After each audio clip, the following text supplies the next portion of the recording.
Evening, welcome to special debate. GHMC ఎన్నికల్లో ఎన్డీఏలో ఉన్న రెండు పార్టీలు, తెలుగుదేశం, బీజేపీ, ఈ రెండు పార్టీలు హైదరాబాద్ నగర ప్రజలకు ఎలాంటి హామీని ఇవ్వబోతున్నాయి, ఈ ఎన్నికల్లో ఎన్ని స్థానాలను జాయింట్గా గెలుచుకోబోతున్నాయి, ఈ రెండు పార్టీలకున్న బలమెంత, అధికార పార్టీ కంటే కూడా ముందుంటామని చెప్తున్న నాయకుల మాటల్లో బలమెంత, వారు ఏం చేయబోతున్నారు, హైదరాబాద్ నగర ప్రజలకు ఏ హామీ ఇవ్వబోతున్నారు, దీనిపైన మనం చర్చ చేద్దాం. చర్చలో పాల్గొనేందుకు బీజేపీ సీనియర్ నాయకులు ఎమ్మెల్యే చింతల రామచంద్రుడు గారు మన దగ్గర ఉన్నారు.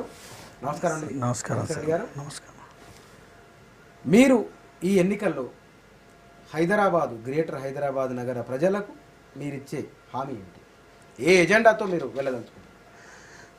హైదరాబాదు శాంతి భద్రతలో ముఖ్యంగా టెర్రరిజం ఏ రకంగా ఈనాడు యావత్ దేశంలో ప్రపంచంలో ఎక్కడైనా జరుగుతుందంటే దాని మూలం హైదరాబాదే అనేది ఈనాడు మనం మరవకూడదు.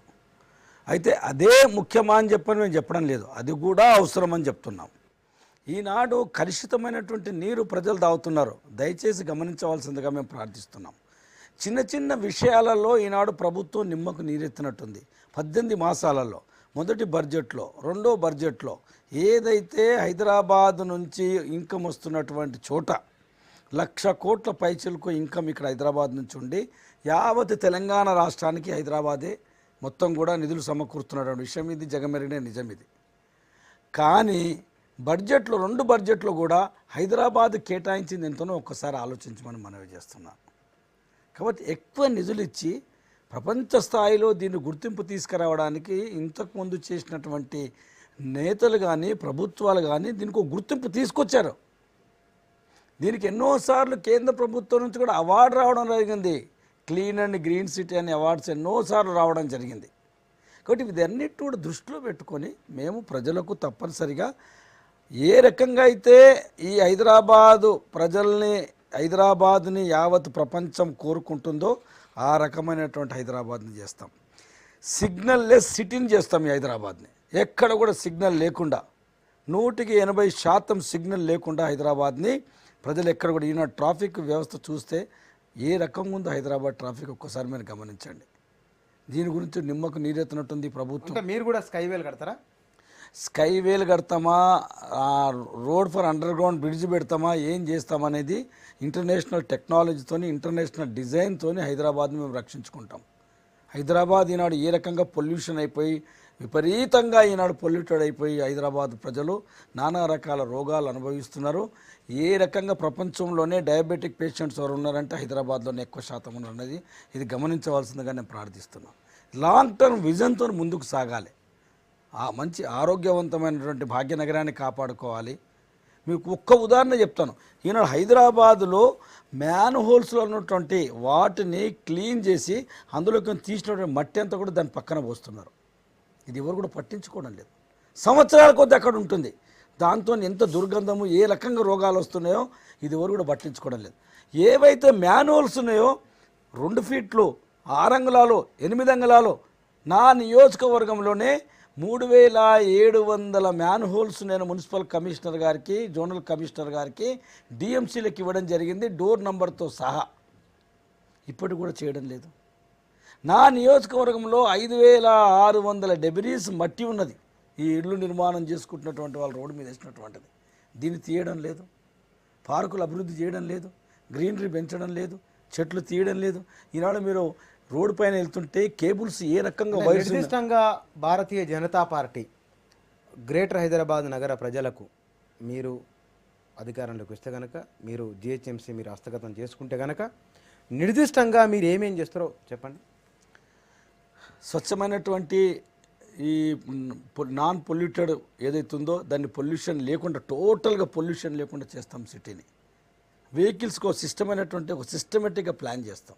ఈ రాష్ట్ర ప్రభుత్వంతో మేము నిధులు తీసుకొని, కేంద్ర ప్రభుత్వం నుంచి నిధులు తీసుకొని పొల్యూషన్ లెస్ సిటీ చేస్తాం. ట్రాఫిక్ని కంట్రోల్ చేస్తాం. లా అండ్ ఆర్డర్ మా చేతిలో లేదు, రాష్ట్ర ప్రభుత్వం చేతిలో ఉంటుంది. కాబట్టి మేము ప్రభుత్వంతో వచ్చేసి ఏ రకంగా ఈ సిటీ ఉండాలనే దాని మీద మేము తప్పనిసరిగా దానికి నీళ్ళ విషయంలో కానీ, మంచినీళ్ళ విషయంలో కానీ, ఈనాడు ఏదైతే Krishna 1st, 2nd, 3rd phase వచ్చిందో, గోదావరి కూడా 1st, 2nd, 3rd రావాలి. రిజర్వాయర్లు కట్టాలి. ఇంటర్నల్ రిజర్వాయర్లు కట్టాలి. ఈనాడు అవుట్స్కట్స్లో 2 రిజర్వాయర్లు, ఒకటి షామీర్పేటలో, ఒకటి నల్గొండ దగ్గర, ఈ మన రామోజీ ఫిలిం సిటీ దగ్గర కడతామని ప్రభుత్వం ఏదైతే ముఖ్యమంత్రి గారు వాగ్దానం, చాలా సంతోషమైన విషయం, ఇది మేము కాదనడం లేదు, దాన్ని వెల్కమ్ చేస్తున్నాం. అయితే ఇంటర్నల్గా రిజర్వాయర్స్ కూడా కట్టాలి, ఎక్కడికక్కడ రిజర్వాయర్స్ కట్టాలి, అక్కడ నుంచి స్వచ్ఛమైనటువంటి నీళ్ళు అందించాలి. ఈనాడు మీరు ప్రభుత్వ ప్రతిపాదనలు ఉన్నాయి కదా, చెప్తున్నారు కదా. అంటే చెప్తున్నారంటే ఎప్పుడు చెప్తున్నారంటే మురికి నీళ్ళు తాగి రోగాలు తెచ్చుకోవాలన్నా? ఇలా డ్రైనేజ్ క్లీన్ చేసినటువంటి కూడా అంత గల్లీలోనే అక్కడే వేసి మళ్ళీ దాంట్లోనే పోయేటట్టు చేద్దామా? ఈనాడు నాలాలు ఏ రకంగా ఉన్నాయో మీరు ఒక్కసారి ఆలోచించండి. నాలాల మీద, నాలాలలో జరుగుతున్నటువంటిది ఈనాడు హుస్సేన్ సాగర్ ఏ రకంగా మురికి కూపమై ఉన్నది. పివి నరసింహారావు స్టాచ్యూ దగ్గర కూకుట్పల్లి నుంచి వస్తున్నటువంటిది ఏదైతే ఉందో పొల్యూషను, ఫ్యాక్టరీలకు నుంచి వస్తున్న దుర్గంధం ఏదైతే ఉందో ఏ రకంగా దాంట్లో కలుస్తున్నది అనేది ఈయన డైవర్షన్ చేస్తామని చెప్పి అంటున్నారు. ఎప్పుడు ట్యాంక్ బండ్ క్లీన్ చేస్తామన్నారు? ఎప్పుడు? సో వీటన్నిటి మీద మేము తప్పనిసరిగా మంచి రోడ్లు, డ్రైనేజు, వర్షం పడితే ఒక్క చినుకు వర్షం పడితే హైదరాబాద్ ట్రాఫిక్ అంతా కూడా ఈనాడు ఏ రకంగా జామ్ అవుతుందో మనకు తెలుసు. అలాంటిది లేకుండా మేము చేస్తాం. మీరు వీధి దీపాలు ఎల్ఈడి లైట్లు పెడతాం. ఈనాడు వీధి దీపాలలో 100కి 50 నుంచి 60% వెలుతుంది, వెలుగుతున్నాయి బల్బులు, మిగతా వెలగడం లేదు. ఎల్ఈడి లైట్లు పెట్టినట్టయితే 98% గ్యారంటీ ఇస్తుంది కేంద్ర ప్రభుత్వంలో ఉన్నటువంటి ఈ పవర్ గ్రిడ్ వాళ్ళు, 5 కంపెనీ వాళ్ళు ప్లాన్ చేసి దేశం మొత్తంలో కూడా తక్కువ కరెంటు వాడేటట్టు, ఎక్కువ వెలుతురు వచ్చేటట్టు, తక్కువ ఖర్చుతోని, తక్కువ ఎలక్ట్రికల్ బిల్తోని వేసేటటువంటి దాని మీద మేము గ్యారంటీ ఇస్తున్నాం. ఈనాడు ముఖ్యమంత్రి గారి దగ్గర సంవత్సరం నుంచి ఆ ఫైల్ పెండింగ్లో ఉంది. ఎల్ఈడి లైట్లు మన తెలంగాణ, మన హైదరాబాద్లో పెట్టడానికి. హైదరాబాద్కు 3,29,000 ఎల్ఈడి లైట్లు పోల్సుకు పెట్టాలి. ఆ ఫైల్ ముఖ్యమంత్రి గారి దగ్గర పెండింగ్ ఉంది. మేము వచ్చినట్టయితే వెంటనే ఆ ఫైల్ మేము క్లియర్ చేపించి ఎల్ఈడి లైట్లు భాగ్యనగరంలో పెట్టిస్తాం. మీరు ఇందాక అన్నారు జిహెచ్ఎంసీ మేము వస్తే కనుక ప్రభుత్వంతో మేము డబ్బులు తీసుకొని చేస్తామన్నారు. కేంద్ర రాష్ట్ర ప్రభుత్వాలతోనే. రాష్ట్ర ప్రభుత్వం మీకు సహకరిస్తుంది? కేంద్ర ప్రభుత్వం, రాష్ట్ర ప్రభుత్వం సహకరించాల్సిందే. హైదరాబాద్ ఇది 1/3 హైదరాబాద్, 1/3 రాష్ట్రంలో, 1/3 హైదరాబాద్. 80% నిధులు హైదరాబాద్ నుంచి మొత్తం తెలంగాణ రాష్ట్రానికి పోతుంది. మేము వెల్కమ్ చేస్తున్నాం. తెలంగాణలో ఉన్నటువంటి మిగతా 9 జిల్లాలు కూడా అభివృద్ధి చెందాలి, రాజకీయంగా, ఆర్థికంగా, అన్ని వనరులతోని, విద్యారంగంలో, వైద్యారంగంలో, గ్రీనరీ విషయంలో, నీళ్ళ విషయంలో, మంచి నీళ్ళు అందరూ కూడా స్వచ్ఛమైన నీళ్ళు అందరికీ అందాలి, మంచి రోడ్స్ ఉండాలి, మంచి డ్రైనేజ్ ఉండాలి, మంచి విద్యాలయాలు ఉండాలి, విద్యాలయాల పాఠశాలలో మంచి వసతులు ఉండాలి. అవన్నీ కోరుకోవడం బాగానే ఉంది, అది కోరుకోవాల్సింది, ఇంకా బాగుండాలని. కానీ ఇంతకు ముందున్న వాళ్ళు ఇప్పటివరకైతే చేయలేదు కాబట్టి అవన్నీ ఉన్నాయి. ప్రభుత్వం అంటుందంటే మేము వచ్చిన 18 నెలల కాలంలోనే ఇవన్నీ చేయగలమా, ఈసారి అవకాశం ఇస్తే కనుక తప్పకుండా చేస్తామనేది వాళ్ళ ఆర్గ్యుమెంట్. అధికార చేయాలనుకుంటే ఎంతసేపు అండి? చేయాలంటే మంచినీళ్ళు అందించడానికి ఎంతసేపు అండి? ఈనాడు గోదావరి ఎన్ని రోజుల తర్వాత వచ్చింది? మీరు ఏం ప్రణాళిక చేస్తున్నారు? గోదావరి, కృష్ణాకు మీరు ఏం ప్రణాళిక చేస్తున్నారు? 18 మాసాల్లో రిజర్వాయర్లు కట్టలేమా? 18 మాసాలు ఒక రోజున మీరు సమగ్ర సర్వే జరిపించారే, యావత్ తెలంగాణ రాష్ట్రం కర్ఫ్యూ విధించి. ఐడిహెచ్ ఇండ్లు ఎన్ని రోజులలో కట్టారు మీరు? ఎందుకు చేయలేరు? ఎంతమంది కాంట్రాక్టర్స్ లేరు? ఏం పనులు చేయలేం? రిజర్వాయర్లు 6 నెలల్లో రిజర్వాయర్లు కట్టవచ్చు స్వచ్ఛమైన నీళ్ళు ఇవ్వడానికి. గోదావరి, కృష్ణా నీళ్ళు మనం నిలుపుకొని మంచిగా అందరికి కూడా బ్రహ్మాండమైనటువంటి మంచినీళ్ళు ఇవ్వడానికి అవకాశం ఉంది. సివరేజ్ కూడా మంచిగా చేయడానికి అవకాశం ఉంది. ఎందుకు చేయలేరు మీరు చెప్పండి? అసలు ప్రణాళిక మీరు మొదలు పెట్టారా? నేనేమంటున్నానంటే మీరు ఈ కార్యక్రమాలు మేము చేస్తున్నాం 1, 2, 3 అని చెప్పని రాష్ట్ర ప్రభుత్వం నుంచి ఈ హైదరాబాద్కి, గ్రేటర్ హైదరాబాద్కి ఏమైనా నిధులు మీరు ఇచ్చారా? ఈనాడు ఏదైతే 5 రూపాయల భోజనం పథకం ఏదైతే ఉందో మీరు పెద్ద పెద్ద హోర్డింగ్స్ పెట్టారు. 5 రూపాయలకే మేము భోజనం పెడుతున్నామని చెప్పని, కడుపు నింపుతున్నామని. అది ఎవరిది? Greater Hyderabad municipal corporation. 16 రూపాయలు సబ్సిడీ ఇస్తుంది గ్రేటర్ హైదరాబాద్ మున్సిపల్ కార్పొరేషన్. ఆర్టీసీకి 200 రూపాయలు, 200 కోట్ల రూపాయలు మీరు ఇప్పించారు. ఏంటిది ఇది? ఎవరి ధనం ఇది? ఎస్, మనతో పాటు లైవ్లో జాయిన్ అవుతున్నారు తెలుగుదేశం నాయకులు వేగ్ గారు. నమస్తే అండి. గ్రేటర్ హైదరాబాద్ మున్సిపల్ ఎన్నికల్లో 2 పార్టీలు, ఇందాక వీరితో మాట్లాడితే వారు కొన్ని విషయాలు ప్రస్తావించారు. మీరు ప్రధానంగా తెలుగుదేశం పార్టీగా మీ ఎజెండా ఏమిటి? హైదరాబాద్ ప్రజలకు ప్రజల ముందు ఏం పెట్టబోతున్నారు మీరు? ఒకటి వచ్చిన గారు, హైదరాబాద్ నగరంలో గతం నుంచి కూడా తెలుగుదేశం పార్టీకి మన చంద్రబాబు నాయుడు గారి హయాంలో ఎప్పుడైతే వారు ఎన్డీఏ కేంద్రంలో, రాష్ట్రంలో తెలుగుదేశం పార్టీ అధికారంలో ఉన్న సమయంలో మంచి కాంబినేషన్లో పనిచేసేటటువంటి చరిత్ర ఉన్నది. మొదట అంటే ఫస్ట్ అండ్ ఫార్మోస్ట్ ఏంటంటే కూడా సిటీని క్లీన్ అండ్ గ్రీన్ అనే పేరు తీసుకొచ్చింది తెలుగుదేశం పార్టీ హయాంలో. అంటే ఫస్ట్ అజెండా అదే ఉండబోతున్నారు. శుభ్రత, భద్రత, భరోసా. అంటే దిస్ ఇస్ యువర్ టైటిల్. అంటే మేము అంటే ఇప్పుడు కొత్త హెలిప్యాటర్స్ కాదు. మీరు ఇప్పుడు వాళ్ళకి ఏమైపోయిందంటే ప్రతిదానికి కూడా నెగిటివ్ యాంగిల్స్ కుతురు. ఇప్పుడు మేము అపోజిషన్ పార్టీస్ ఉండి మేమేం చేయాలో మేము ఏం చేయబోతున్నామో సిద్ధమని చెప్పిన తరుణంలో వాళ్ళు మమ్మల్ని అంటే మేమేదో రూలింగ్ ఉన్నట్టు వాళ్ళు ఏదో అపోజిషన్ ఉన్నట్టు కార్నర్ చేయడానికి ప్రయత్నం చేస్తూ ఉన్నారు. తప్పది ప్రజాస్వామ్యంలో. అంటే ఏమైనా చెప్పుకోవాలి, నెగిటివ్స్ ఉంటే చెప్పుకోవాలి. కానీ ఇప్పుడు స్కీమ్స్ ఉన్నాయి, మనకి వేరే స్కీమ్స్ ఉన్నాయి. ఇప్పుడు స్లమ్ ఫ్రీ సిటీ స్కీమ్స్. ఇది ఆల్ నేను అనేది ఏంటంటే మీ ఎజెండా ఏమిటి, మీరు ప్రజల ముందుకు మీరు ప్రజలకు ఇవ్వబోయే హామీ ఏమిటి ఎన్నికల్లో? ఒకటండి, ఈరోజు ప్రజలు చాలా చైతన్యం పెరిగింది. ఆర్డబ్ల్యూఎస్ అంటే రెసిడెన్స్ వెల్ఫేర్ అసోసియేషన్స్ పాత్ర చాలా కీలకమైన పాత్ర పోషిస్తున్నారు. వాళ్ళు ఫస్ట్ అభ్యర్థిని ప్రశ్నిస్తున్నారు. మంచి అభ్యర్థిని పోటీలు నిలబడి మంచి అభ్యర్థులను మేము క్వాలిటేటివ్ క్యాండిడేట్స్ నిలబడబోతున్నాం. ఎందుకంటే ఇక్కడ 50% డెఫినెట్గా అంటే నీతిగా, నిజాయితీగా, కమిటెడ్గా ఆల్రెడీ సమాజంలో గుర్తింపున్న వ్యక్తులని. ఇప్పుడు ఏదో ఆధారబాదరగా ఆ పార్టీలకి వెళ్ళి తీసుకొని మా క్యాండిడేట్ లేకుండా వేరే పార్టీలకి వెళ్ళి తీసుకొని అప్పటికప్పుడు క్యాండిడేట్ పెట్టినట్టు దానికి మేము ఎవ్వరం కూడా పూనుకుంటలేము. చాలామంది లైన్లో ఉన్నారు బీజేపీకి, కానీ మాకు లైన్లో ఉన్నారు చాలామంది నిలబడతా అని చెప్పేసి. కానీ వాటి ఎంకరేజ్ చేస్తలేము. ఆర్ రియలీ అంటే కమిటెడ్ టువర్డ్స్ ది సొసైటీ. అది మరి ప్రామాణికంగా కాబోతున్నది. ఎస్, మన షో చూస్తూ హైదరాబాద్ నుంచి రాథోడ్ గారు ఫోన్ లైన్లోకి వచ్చారు. నమస్కారం అండి. నమస్కారం సార్. బాగుంది సార్. సార్ మాట్లాడండి. బీజేపీ నాయకులు రామచంద్రారెడ్డి గారు, టీడీపీ నాయకులు వివేక్ గారు ఉన్నారు. సార్ నమస్కారం అండి. వివేక్ గారు, రామచంద్రారెడ్డి గారు. నమస్కారం, చెప్పండి సార్. నాయకు రాథోడ్ అండి. సార్ మనం ఇప్పుడు మీరు అంటే ఒక మంచి ప్రపోజల్తో ముందుకు వచ్చారు హైదరాబాద్ ని సుసంపన్నంగా చేయడం కోసం. కానీ అంటే మనము గ్రేటర్ ఎన్నికల్లో విజయ సాధిత చేయడం అంటే కంటే కేంద్రంలో 2 పార్టీలు ఉమ్మడి ప్రభుత్వం ఉంది. నరేంద్ర మోడీ గారు చాలా మంచి కార్యక్రమాలు టేకప్ చేస్తున్నారు. ఆ కార్యక్రమాలని సద్వినియోగం చేసుకోవడం కోసం ఇప్పటి వరకు ఎటువంటి ప్రణాళిక అంటే దాన్ని ప్రజల ముందు తీసుకెళ్లి దాన్ని ఓటర్లు మలుచుకునే కార్యక్రమంలో 2 పార్టీలు విఫలమైనని చెప్పేసి ప్రజా అభిప్రాయము. దాని మీద మీకు దాన్ని ఎట్లా క్లారిఫికేషన్ ఎలా చేద్దాం అనుకుంటున్నాను. అంటే కేంద్రంలో ఉన్నటువంటి ప్రభుత్వం ఎప్పుడు కూడా డైరెక్ట్గా వాళ్ళ పార్టీ నాయకులకు ఈ స్కీమ్స్ కానీ డబ్బులు కానీ ఇచ్చేటటువంటి ఆనవాయితీ ఎప్పుడు కూడా లేదు.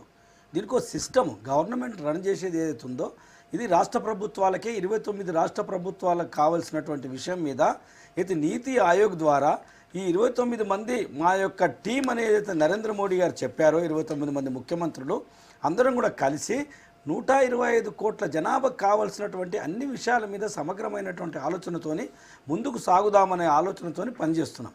అంతేగాని మేము ఏదైతే ప్రజల మధ్యలోకి తీసుకెళ్లాల్సినటువంటిది ఆలోచన మేము తప్పనిసరిగా చెప్తున్నాం. ఈనాడు ముద్రా బ్యాంకు 1,25,000 కోట్ల రూపాయలతోని ఈనాడు ముద్రా బ్యాంకు చిరు వ్యాపారులకు మీరు కేంద్రం 30 నుంచి 25 లక్షల దాకా ముద్రా బ్యాంకు ద్వారా లోన్ తీసుకోవచ్చు. ఇది మేము ప్రజలకు చెప్తున్నాం. చాలా మంది లక్షల సంఖ్యలో తెలంగాణ రాష్ట్రంలో ఇప్పించడం జరిగింది. హైదరాబాద్ నగర ప్రజలకు కేంద్రంలో అటు రాష్ట్ర ఏపీ నుంచి ఆ ప్రభుత్వం కూడా ఉంది కాబట్టి ఇద్దరు ఫ్రెండ్షిపే ఉన్నది. హైదరాబాద్ నగర ప్రజలకు మీరు కేంద్ర ప్రభుత్వం మాట్లాడి ఆ స్కీముల కింద ఏమన్నా ఇంతవరకు ఏమైనా ఇప్పించిందా, ముందేమన్నా ఇప్పిస్తారా? ఇప్పించినాము, ఇప్పిస్తున్నాము, ఇప్పించబోతాం కూడా. ఇంకా ఈ సంవత్సరం 1,25,000 కోట్లు మార్చి 31 వరకు టార్గెట్ ఇచ్చారు దేశం మొత్తంలో. మన తెలంగాణ రాష్ట్రంలో దగ్గర ఒక 25 నుంచి 30,000 కోట్ల రూపాయల దాకా తెలంగాణ కూడా తీసుకున్నారని చెప్పని మొన్న బ్యాంకర్స్తో దత్తాత్రేయ మీటింగ్ పెట్టినప్పుడు వచ్చిందని చెప్పని తెలుస్తుంది. అది సరైనటువంటి ఫిగర్ ఏంటిదనేది కూడా మేము అతి త్వరలోనే ముందు ఉంచబోతున్నాం. రేపు రాబో రోజులలో దీన్ని డబుల్ కూడా మార్చిన ఆశ్చర్యపడాల్సిన పని లేదు. 250 లక్షల కోట్ల రూపాయలు కూడా ఈ ముద్రా బ్యాంకు ద్వారా ఇవ్వాలనే ఆలోచన కూడా కేంద్ర ప్రభుత్వం మీద ఉంది. వివేక్ గారు, ఇటీవలి కాలంలో వస్తున్న సర్వేలు కాలర్ మంచి ప్రశ్న, దాని ఒక యాడ్ చేస్తాం దాని తర్వాత మనం అంటే మంచి ప్రశ్న అడిగినాడు. అంటే మీరు కేంద్రంలో నరేంద్ర మోడీ గారు బాగా పనిచేస్తూ ఉన్నారు. ఆ ఒక్క స్కీమ్స్ని మీరు ఏ రకంగా ఇంప్లిమెంట్ చేస్తారు, ఇప్పటివరకు కూడా ఎందుకు మనం చేయలేకపోతా ఉన్నామని ఒక ప్రశ్న, మంచి ప్రశ్న అది. మన రామచంద్ర గారు చాలా బాగా క్లారిఫికేషన్ ఇచ్చారు. ఇన్ అడిషన్ టు దట్, ఇప్పుడు ఉదాహరణకి పెన్షన్స్ తీసుకుందాం. 500 is contributed by central, no doubt about it. ఇప్పుడు డబుల్ బెడ్రూమ్ హౌస్ ప్రెస్టీజియస్గా స్టేట్ గవర్నమెంట్ తీసుకుంది, వెల్ అండ్ గుడ్, మా అందరం యాక్సెప్ట్ చేసినాం, స్వాగతించడం కూడా. ఈరోజు దాంట్లో 2,30,000 rupees is contributed by central government. ఈరోజు మేము వెళ్ళి నియోజకవర్గానికి 400 ఇల్లు ఇస్తా అని చెప్పినారు. బట్ మేమేమన్నాము 6 లక్షల జనాభా ఉన్నట్టు నా నియోజకవర్గం కానీ అలాంటి నియోజకవర్గం ఎక్కువ 2 లక్షల జనాభా ఉన్న కదా ఇల్లు కాదు కదా, పెంచాలని అడిగినాం. వేరేజ్ మేము direct concern minister urban development minister Venkaiah Naidu అడిగినాం. మేము ఢిల్లీకి ఢిల్లీ పోయి అడిగినాం. We are all in team. ఏమన్నారంటే నాకు ప్రపోజల్స్ రాలేదు ఇక్కడికి స్టేట్ గవర్నమెంట్ నుంచి కూడా. ఆ ప్రపోజల్స్ అంటే సార్ ఇనాగ్రేషన్ చేసుకుంటూ పోతున్నారు కదా అంటే దేర్ ఇస్ నో ఏది ప్రాపర్ ప్లానింగ్ లేదు. దాన్ని ఏమంటారంటే స్థలం లేకుండా ఇనాగ్రేషన్స్ చేయడము. ఇంకోటి ఏంటంటే మనకి ప్రాపర్ డిపిఆర్ అనడం డీటెయిల్ ప్రాజెక్ట్ రిపోర్ట్స్ ఏమి లేకుండానే మనము ఒక ఫెడరల్ కంట్రీ అండి. మనం అంతా కూడా ఒక స్ఫూర్తితో పనిచేయాలి.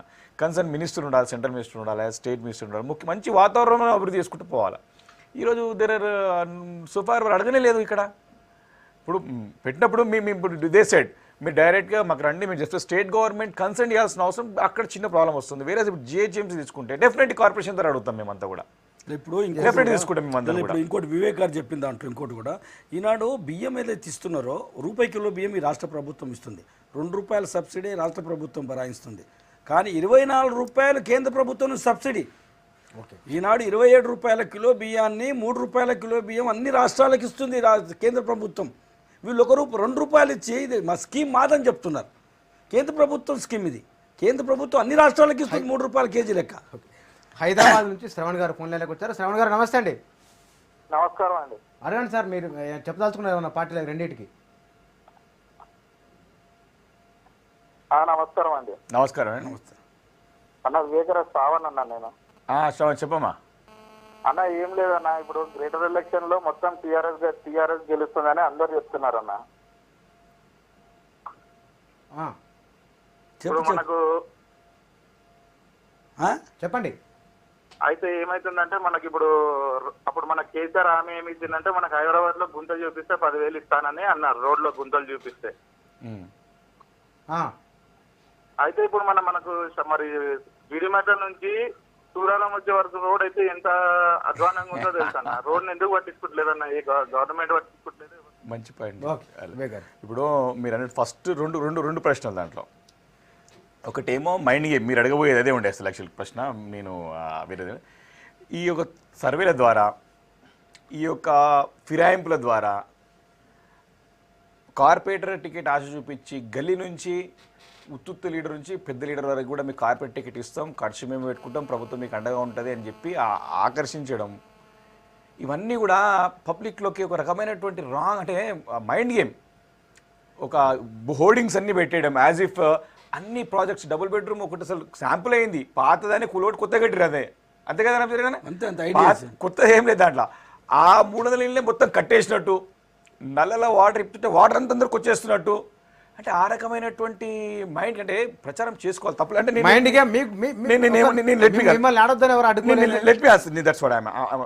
ఇవన్నీ చేసుకుంటూ ఈ సర్వేల ద్వారా 80 గెలుస్తాము 75 గెలుస్తాము అని చెప్పేసి వెళ్ళినారే. మేము డెఫినెట్లీ అడుగుతా ఉన్నాం. ఈరోజు తప్పుడు విధానాలతో అప్రజాస్వామిక పద్ధతిలో రాజ్యాంగాన్ని ఉల్లంఘిస్తూ చట్ట సవరణలను ఎలాంటి యొక్క ప్రతిపక్షాలటువంటి అభిప్రాయాలు తీసుకోకుండా మరి తప్పుడు దొడ్డిదారుల ప్రయత్నం చేస్తూ ఉన్నాయి. ఈరోజు నిజంగా కూడా సార్ ఇవన్నీ మీరు చేస్తూ ఉన్నారు. ఎన్నికల ప్రచారంలో ఇవన్నీ బయటపడతాయి. ప్రతి ఒక్కరు ఇంటింటికి వెళ్ళినప్పుడు ఇవన్నీ తీస్తూ ఉంటాం. ప్రతి డివిజన్ ప్రతి ఒక్క కార్యకర్త బయటికి వెళ్తాడు. అలాంటప్పుడు వీళ్ళు తప్పుడు పనులు, వీరు ఇచ్చిన తప్పుడు హామీలు, చేయని పని చేసేదాన్ని కూడా బయటపడుతుంది. ఈ యొక్క ఆ మైండ్ గేమ్కి జవాబు ప్రజలు చెప్తారు.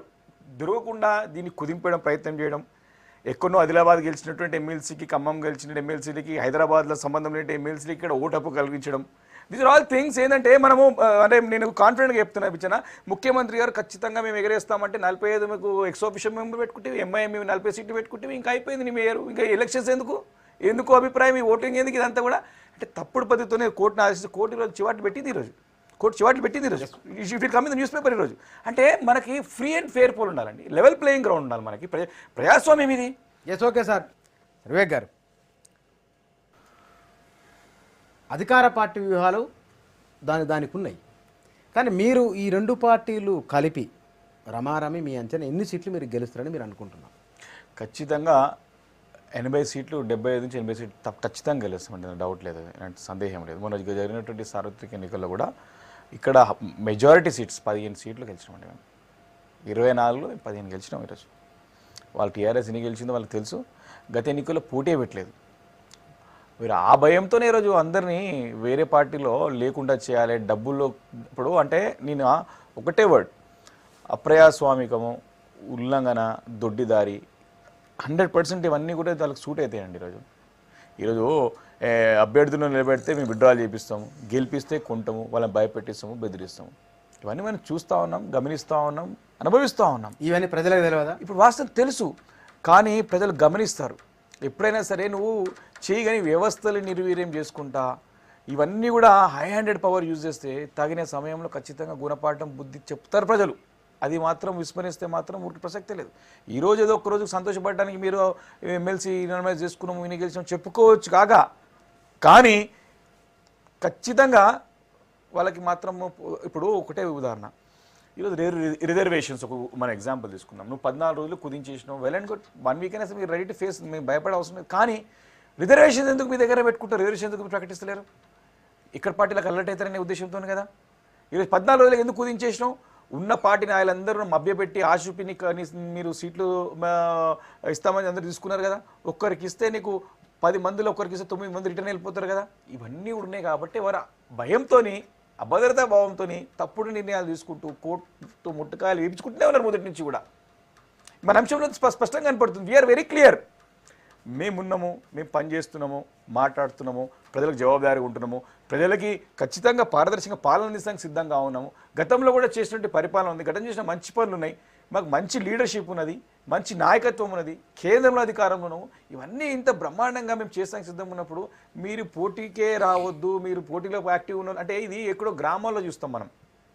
సమ్వేర్ ఇన్ రూరల్ రిమోట్ విలేజెస్లో ఓ పెద్ద మనిషి ఉంటాడు, ఎవడు వస్తే ఎందుకురా నేను ఉన్నా కదా, మంచికి చెడ్డకు నేనే ఉంటా కదా అంటే ఇప్పుడు అక్కడ ఊర్లలో నడుస్తుంది. కానీ మనకి ఇక్కడ మహానగరంలో ఇది మంచి పద్ధతి కాదు. అది అంటే మనం ఇంత ఈజీ తీసుకుంటానికి లేదు చిన్న. మనము ఇది మన లాంటి ప్రజాస్వామ్యం ప్రశ్నించాల్సిన అవసరం సమయం ఆసనం అయింది. ఈరోజు ఇలాంటిది కూడా మనం ప్రశ్నించకపోతే ఎవరు కాపాడాలి?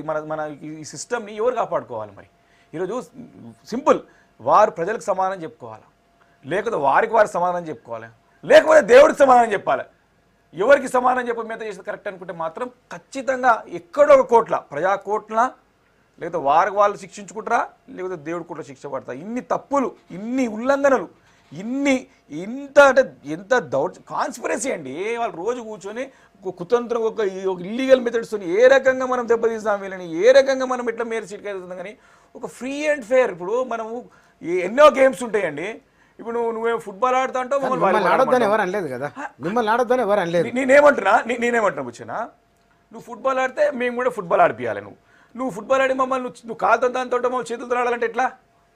రిజర్వేషన్ దగ్గర పెట్టుకొని ప్రచారానికి పోకుండా, మంత్రులను తిప్పుకుంటా, ఇనాగ్రేషన్ చేసుకుంటా, అధికార కార్యక్రమాన్ని ప్రచార కార్యక్రమం చేపట్టుకుంటా, ఒక అపోజిషన్ పార్టీ ఎమ్మెల్యేలు దండయాత్రకు వచ్చినట్టు 6 మంది మంత్రులు వచ్చుకుంటా, ఏందండి? ఎప్పుడైనా జరిగిందా? ఏ నగరంలో జరుగుతుందా ఇట్లా? ఓకే సార్, హైదరాబాద్ నుంచి విక్రమ్ గారు ఫోన్ లైన్లోకి వచ్చారు. విక్రమ్ గారు నమస్తే అండి. నమస్కారం అండి. అన్న వివేకానంద నమస్తేనే. నమస్తేనే అన్న, ఈరోజు టీడీపీ పార్టీ, బీజేపీ పార్టీ పూర్తి స్థాయిలో జిహెచ్ఎంసీలా విఫలమైన అన్న ప్రజలోకి సమస్యలు తీసుకుపోవడానికి. ఎందుకో 3 పాయింట్లు చెప్తున్నవి. ఈరోజు కరెంటు బిల్లు, వాటర్ బిల్లు మాఫ్ అని చెప్పి కేసీఆర్ గారు ఫస్ట్ ఇచ్చిండు. దాని తర్వాత కరెంటు బిల్లు మేము మాఫ్ చేయం, వాటర్ బిల్లు అన్నాడు. ఈరోజు విద్యార్థులు ఫీజు రియంబర్మెంట్స్ గురించి ఫీజు రియంబర్మెంట్స్ గాయబోయింది. కళ్యాణ లక్ష్మి పథకం గాయబోయింది.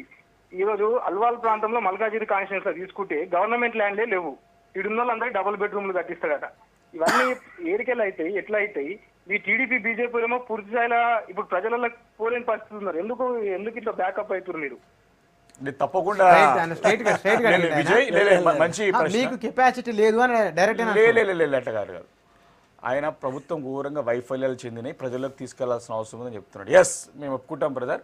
వీరు గడిచిన 18 నెలల నుంచి కూడా మైండ్ గేమ్ అని అందుకే చెప్తా ఉన్నాను.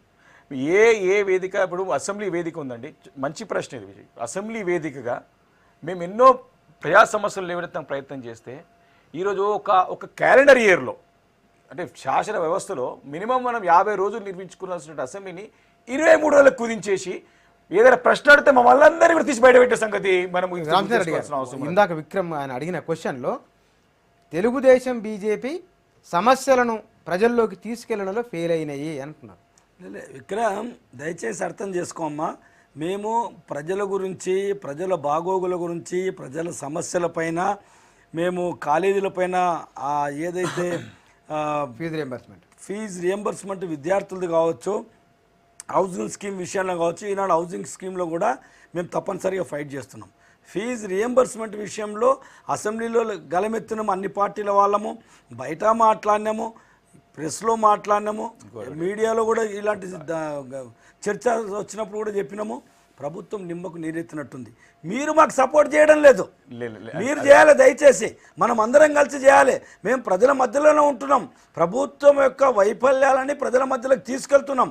చాలామంది ఏమన్నారు, అరే వాళ్ళు మొన్ననే వచ్చే కదనా, మీకు ఏందే పని బాటలు లేవా, తెల్లారతలేము, ఉరుకుతున్నారు, ఒళ్ళుతున్నారు, ఏం చేస్తున్నారా అని చెప్పన్నారు. టైం ఇచ్చినాం, 18 మాసాలు చూసినాం. డబుల్ బెడ్రూమ్ ఎక్కడ కట్టిండు చూపించమని ఒకటి. ఐడిహెచ్లో 350 ఇండ్లు 50 సంవత్సరాల కింద మున్సిపల్ కార్పొరేషన్ ఆఫ్ హైదరాబాద్ ఆ రోజులలో కడితే ఎంసీహెచ్ ఉండే అప్పుడు, తర్వాత జిహెచ్ఎంసీ అయింది. ఎంసీహెచ్ తర్వాత గ్రేట్ హైదరాబాద్ అయితే అయిందో వాళ్ళు కట్టారు. ప్రజలు మీ అంటే రావలేదంటారా మీరు? ప్రజలు కాదు, ప్రజలు మా ఎంబడి ఉన్నారు. ఇలాంటి సోకాల్డ్ ఎవరైతే ఉన్నారో వాళ్ళు అర్థం చేసుకోవాలి. ఈనాడు అన్ని ప్రభుత్వం అన్ని రంగాలలో వైఫల్యం చెందిన విషయంలో మేము గ్రేట్ హైదరాబాద్లో ముఖ్యంగా ఈనాడు ఏదైతే డబుల్ బెడ్రూమ్ చెప్తున్నారో, డబుల్ బెడ్రూమ్ ఎక్కడ కట్టిండు, ఎక్కడ కట్టించాడు మేము అంటున్నాం కదా. మేము ప్రజలకు అదే చెప్తున్నాం. అయితే కేంద్ర ప్రభుత్వం నుంచి 56,000 ఇండ్లు ఈనాడు రాష్ట్ర ప్రభుత్వానికి ఇచ్చింది. 2,30,000 రూపాయలు సబ్సిడీ ఇస్తున్నారు. ఈనాడు ఆసరా పథకం పేరు పైన 800 కోట్ల రూపాయలు ఈనాడు కేంద్ర ప్రభుత్వం నుంచి రాష్ట్ర ప్రభుత్వానికి వస్తుంది. సర్వశిక్ష అభియాన్ పైన విద్య పేరు పైన వస్తుంది. రోడ్ల విషయంలో 41,000 కోట్ల రూపాయలు నిన్నగాక మొన్న నితిన్ గడ్కరీ గారు వచ్చి ఇచ్చిపోయారు సంగతి. కాబట్టి ఇవన్నిటిని కూడా దయచేసి విక్రమ్ మనం అన్ని విషయాలు చెప్తున్నాము. ఏదైతే ఎంతైతే ప్రజలకు ప్రచార సాధనాలు ఏవైతున్నాయో, ప్రచార సాధనాలలో ఉన్నటువంటి వాళ్ళు కూడా ఈనాడు భయపడుతున్నారు. దయచేసి అర్థం చేసుకో. అన్ని TV, electronic media, print media మేము అసెంబ్లీలో అడిగితే మాకు గింత లైన్ ఇస్తున్నారు. అదే వాళ్ళదైతే ఇంత పెద్దగిస్తున్నారు. ఈనాడు వివేక్ గారు అధికారంలో ప్రతి ఒక్కరు ఇట్లా అంటారు. వివేక్ గారు చెప్పినట్టు 6 మంది మినిస్టర్ల మా కాన్స్టిట్యున్సీలో వచ్చి ఇనాగరేషన్లు చేయడం మేము చేసినటువంటిది. మేము ఈ సంవత్సర కాలంలో అధికారులని ప్రభుత్వం మీద ఒత్తిడి తీసుకొచ్చి సిగ్నల్లెస్ సిటీని చేయడానికి నేను సోమేష్ కుమార్ గారు కమిషనర్గా ఉన్నప్పుడు నేను ఎంబడబడి ప్లాన్ చేయించా. నా దగ్గరకు వచ్చి 6 మంది మినిస్టర్లు 500 కోట్ల రూపాయలతో. మాకు కూడా విజన్ ఉంది, విజన్ లేదని కాదు. ఈనాడు శ్మశాన వాటికలు బృందావనం చేయాలని చెప్పని మేము ప్రయత్నం చేసినాం. అందుకనే మా నియోజకవర్గంలో 3,60,00,000 ప్రజలలో విద్యార్థుల రియంబర్స్మెంట్ గురించి మేము మొదటి నుంచి కూడా చెప్తున్నాము. మైండ్ గేమ్ ఆడిండు, కాలేజీలను బంద్ చేయించిండు, ఫోకస్ కాలేజీలు అని చెప్పని విద్యార్థులకు ఫీజులు అందకుండా చేసినటువంటి విషయంలో మేము అసెంబ్లీలో మాట్లాడినాం, అసెంబ్లీ బయట మాట్లాడినాం, కాలేజీల దగ్గర కూడా విద్యార్థుల దగ్గర కూడా మాట్లాడినాం. ఇప్పుడు విక్రమ్ వ్యాలిడ్ పాయింట్ ఏంటంటే, ఒకటి కవర్ చేసారు మన రామచంద్రన్ గారు. ఏంటంటే ఈరోజు వాస్తవికంగా ఆలోచన చేయాలంటే ఎవరైతే గొంతు ఎత్తుతారో గొంతు నొక్కేయడానికి ఖచ్చితంగా ప్రభుత్వం ప్రయత్నం చేస్తూ ఉన్నది. మీడియాలో కూడా ఏ రకమైనటువంటి ధోరణితో మాకు సలాం కొడితేనే, మాకు సాల్యూట్ కొడితేనే ఉండాలని చెప్పి ప్రత్యక్షంగా ముఖ్యమంత్రి గారి మాటలు విన్నాం కదా మనము. అంటే అలాంటి సమయంలో విక్రమ్ మేము ప్రజల్లోకి మేము వెళ్ళడానికి చాలా ప్రయత్నం చేశాం. ప్రచార మాంద్యాలు అయినంత వరకు సపోర్ట్ చేసినా కానీ ప్రభుత్వానికి ఒత్తిడితోని చాలా మనకి చేసుకోలేకపోవచ్చు. కానీ ఇలాంటి దానికి ప్రజల్లో చైతన్యపరచడానికే ఎన్నికలు ఉంటాయి. ఈ ఎన్నికల్ని మేము వేదిక చేసుకోబోతా ఉన్నాం. కార్యకర్తలు అందరూ బయటకు వస్తూ ఉన్నారు. మీలాంటి వాళ్ళందరూ కూడా బయటికి రావాలి. మీరే ప్రత్యక్షంగా చెప్పారు. ఇప్పుడు డబుల్ బెడ్రూమ్స్ కానివ్వండి, వారు ఇచ్చిన హామీలు కానీ, గుంతల రోడ్లు కానీ చాలా బాగా, అంటే ప్రజలకు చైతన్యం ఉంది. కానీ ఏమైపోతుందంటే ఈ యొక్క వాయిస్ని ప్రజలకు తీసుకోకుండా ముఖ్యమంత్రి గారు జాగ్రత్త పడుతున్న విషయం ప్రభుత్వం. ఇంకో విషయం చెప్తాను, మీ పార్టీలో 2 పార్టీలలో పాపులారిటీ ఉన్న లీడర్ ఒకసారి ప్రజలు పిలిస్తే కనుక, ప్రజల్లోకి వెళ్తే కనుక కనీసం 1,00,000 మంది జనాన్ని తీసుకురాగల పాపులారిటీ ఉన్న లీడరు ఈ నగరంలో ఉన్నారా? డెఫినెట్గా నేను ఎందుకు లేదు ధారావారి. నేను ధైర్యంగా గుండెమే చేసుకొని చెప్తాను.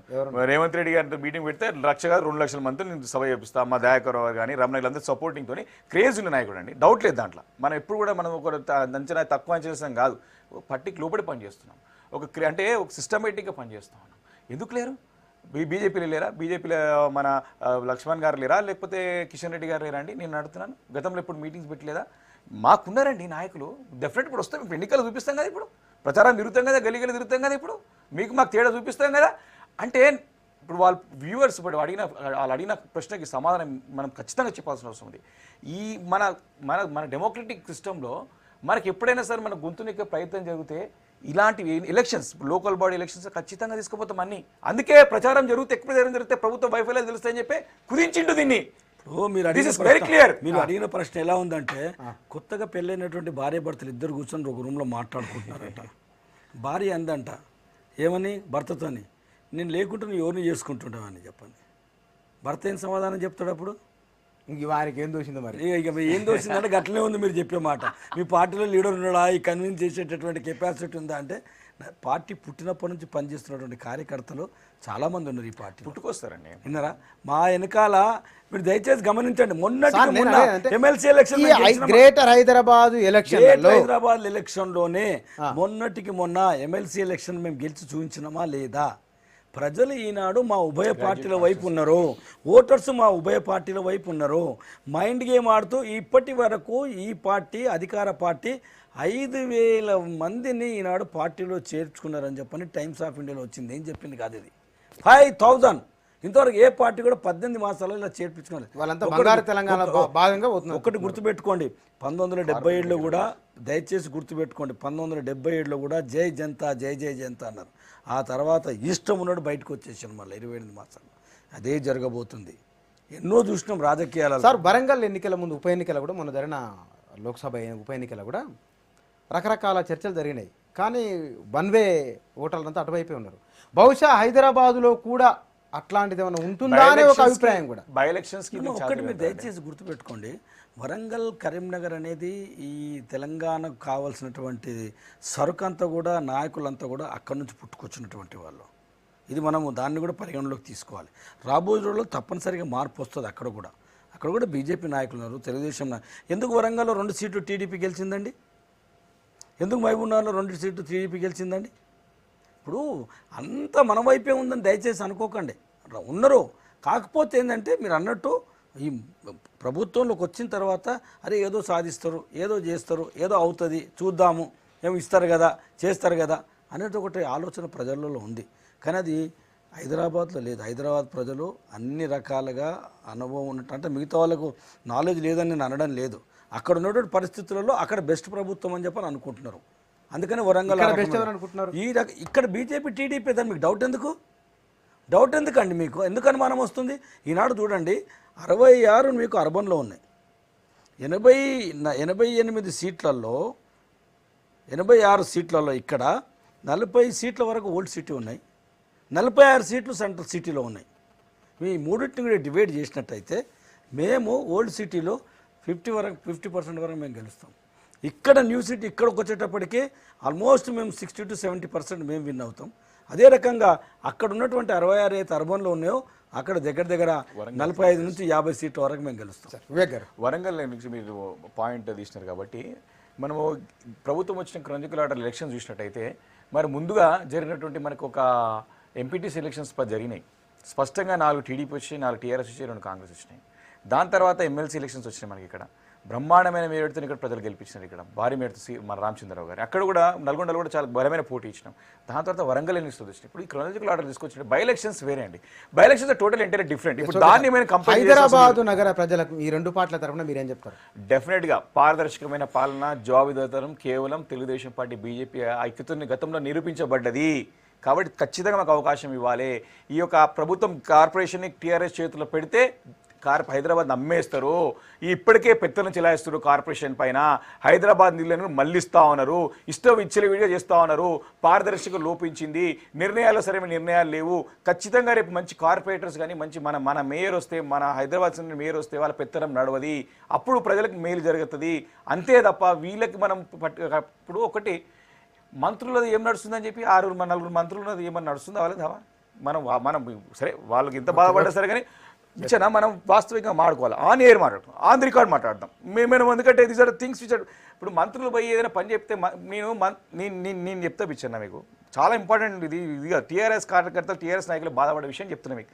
పోయి మంత్రి ఎండార్స్మెంట్ చేసి మంత్రి పోయి పని చేయమంటే తీసి చిత్తబుట్టలు పడేసిన సంగతి జిహెచ్ఎంసీలో చూసినాం. ఇప్పుడు రేపు పొద్దున మంత్రులు తినకపోతే మేయర్ ఏంది, కార్పొరేటర్ ఏందండి? కాబట్టి ఎక్కడ పోవాలి, ఎంతమంది పరిపాలించాలి, ఎంతమంది అందుబాటులో ఉంటున్నారు? థ్యాంక్ యూ అండి.